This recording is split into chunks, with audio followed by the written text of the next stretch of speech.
What's going on, YouTube, fam? This your boy Tony 2 times, and we back with another episode of Hood Tales, man. Before I start, be sure to tap that like button. Definitely watch this video to the end to hear the full story and all the details in the case. For the day one, fam, y'all already know it's all love. Thanks for tuning back into another episode. If you're new to the channel and you feeling the content, feel free to subscribe. Definitely hit that notification bell so you can be notified every time we drop a new video. Oh yeah, definitely share the channel with your peoples. Everybody is welcome. Let's get right into the story. In this thing we call life, everyone will go through some kind of grief or trauma. Whether you grow up in the trenches, seeing drug deals and shootings every day, or even if you grew up in a nice area, have both parents at home, but they fight every night. The things we see or go through usually shapes the person we will become. Everyone handles pain and trauma different. You have some people that have been through so much, but you probably could never tell. They don't wear their hearts on their sleeves. They walk around smiling, but deep inside, they could be scarred for life. But some people, you can see their pain or even feel it when you interact with them. You can tell they probably took a lot of losses and been through a lot. It reflects in the way they move or even the way they deal with others. One thing in life that's for certain is we all gotta leave one day. But when you have a loved one that loses their life in a violent way, it seems a little more painful than an uncle passing away from old age because someone took a weapon and physically took their life. That kind of trauma can affect people differently. Imagine someone like a sibling that you eat with, laugh with, see every day, and then one day you look up and they are gone, taken by the hands of another person. That anger and pain hits different. And for a lot of people, they feel it just won't be right if I don't get some kind of revenge or get back to make someone feel what I feel. And when you go through multiple situations of violence, it could lead to you feeling like I have nothing left. I might as well do something to get even. And on this episode of Hood Tales, we'll be taking it to Kansas City, Missouri to discuss a case of a woman's plans to get revenge after the loss of her little brother. Back in 2021, Tityana Coppage was 21 years old. The young lady was very family orientated and worked hard to look out for her peoples, including her little brother, 16-year-old Jayson Ugwuh. See, the siblings had been through a lot early on in life, including a double tragedy. 5 years prior, in 2016, their younger brother, 9-year-old Jayson Ugwuh, and their 8-year-old little cousin, Montel Ross, were at a home the family shared, laying in their beds, when someone drove by and shot the house up multiple times, striking both the kids. Jayson was home and attempted to render aid to his little brother before paramedics came, but unfortunately, he held his younger brother as he passed away in his arms, and his little cousin would unfortunately pass away as well. The loss of the two baby boys hit the family hard, and they wanted answers. Who will pull up and shoot in a house with multiple kids inside? Despite a big reward being offered and the two young kids losing their lives, the case would go cold and still remained unsolved in 2021. But now older, Jayson was focused on school and sports, being a standout basketball player and attending Hogan Prep. He also was a part of Victory Outreach KC where he connected with his peers and older people that helped each other navigate life in Kansas City. On his downtime, the young man would make music, in which his big sister, Tityana, made sure she supported her little brother with anything positive he wanted to do, as long as he stayed out the streets. The siblings had been through a lot, but on January 10th, 2021, things would get worse. Jayson was walking with two friends coming back from a BP gas station on Topman Avenue when someone opened fire, hitting the young man. His friends tried to help him back to the house after the shooter fled and called local police, but unfortunately, at just 16 years old, Jayson would pass away from his injuries. The family was yet again hit with a devastating blow, but it seemed this event hit his big sister extra hard. Tityana made posts on social media asking why did it have to happen, saying her little brother was quiet and reserved. He he only wanted to play basketball and make music.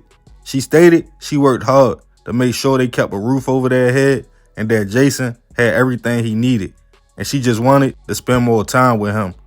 Police talked to witnesses and tried to get a description of a suspect, but as it seemed, this case would also go cold. The family put their ears to the street to see who was responsible for the shooting. Tityana was on a hunt. After dealing with so much trauma, she was at her breaking point and made up her mind she was going to get revenge for her little brother. But the name the streets gave her as the shooter was unexpected. A 36-year-old man named Keith Lurs. Keith was a father of 5. He was also stated to be very family orientated. But the twist was, Keith was Tityana's first cousin. She knew it wouldn't take much to find out where he was at and at least have a conversation to see why people were saying he shot Jayson and for what reason.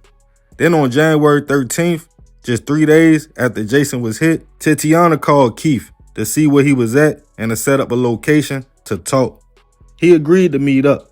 They both headed to Thompson Avenue and Benton Boulevard. Once they both pulled up in the parking lot, she realized Keith wasn't alone. His brother had drove him there. Not long after, both cars pulled up, multiple shots went off from 2 different guns.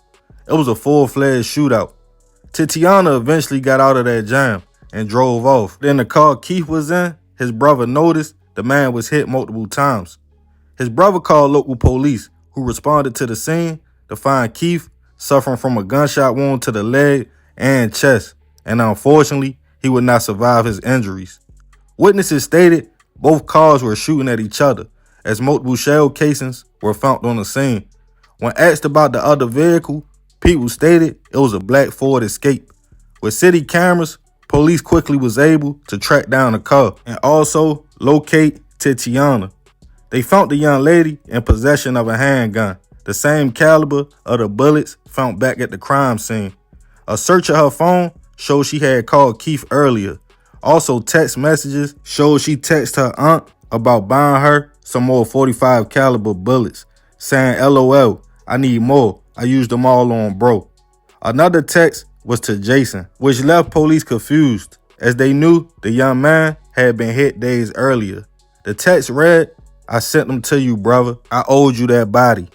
With the evidence, Tityana admitted she called Keith to see if she could set up a meeting between him and her father. As the streets was talking, she didn't want things to get out of hand and they tried to get rid of each other. She claimed when she pulled up, she peeped Keith had backup, and before she knew it, he started shooting. So she returned fire, claiming it was self-defense. But witnesses alleged the first shots came from the car Tityana was driving. With that, she was taken into custody, charged with second-degree hit and other charges, held on a $200,000 bond. As Keith's family grieved, holding a vigil for the man, they stated the streets got it wrong. He would have never done that to Jayson. The news made it to social media that a young woman loved her brother so much to get back and let him know even after the job was done. The situation went viral, and rappers felt the young lady was justified in her actions, even stating they would help bail her out of jail. I'm not sure if she ever made bail, and this case hasn't made its way to trial yet, and Tityana is innocent until proven otherwise. Rest in peace to Jaden, Montel, Jayson, and Keith. I send my deepest prayers and condolences to all families involved and impacted by this situation. I remember when this story first came out, I was still feeling some kind of way about the loss of my own uncle who lost his life in Baltimore. I remember thinking Tityana probably had to get that pain off her chest. It seemed it had been issues going on in the family that seemed street related.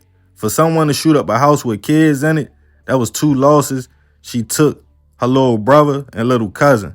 Then 5 years later, another brother who you could tell she adored and was trying to protect. And after the first case went unsolved and it seemed Jayson's was also heading in the same direction, I could definitely feel her pain and anger. Then after hearing an older cousin could be responsible, I think at that point she decided to crash out if nobody else would do nothing about it. Police never revealed if they had any leads stating if Keith was the shooter of Jayson. Some people stated it was all street talk. But that kind of trauma and pain that family faced, losing kids, not men and women, so that's a level of hurt you can't judge unless you feel it. I can only assume that Tityana's brother will probably want to see her successful and living life for her and for all the loved ones she lost, rather than sitting in a cell. But in life, we all made choices, and it seemed she was very comfortable standing on her choices. Let me know what y'all think about this situation in the comments. And remember, we got to succeed, not to fail, so we won't be just another hood tale. Yeah, man, crazy story. Rest in peace to everybody involved in this situation. It seemed like the family had a lot going on, but to lose 3 people close to you that young in age to violence, I can only imagine the pain. I'm not sure why they was trying to say the cousin was involved. He was a lot older than them. But yeah, y'all leave it in the comments. I appreciate you if you made it to the end. This another episode of Hood Tales. This your boy Tony 2 times. You already know it's all love, fam. I'm out.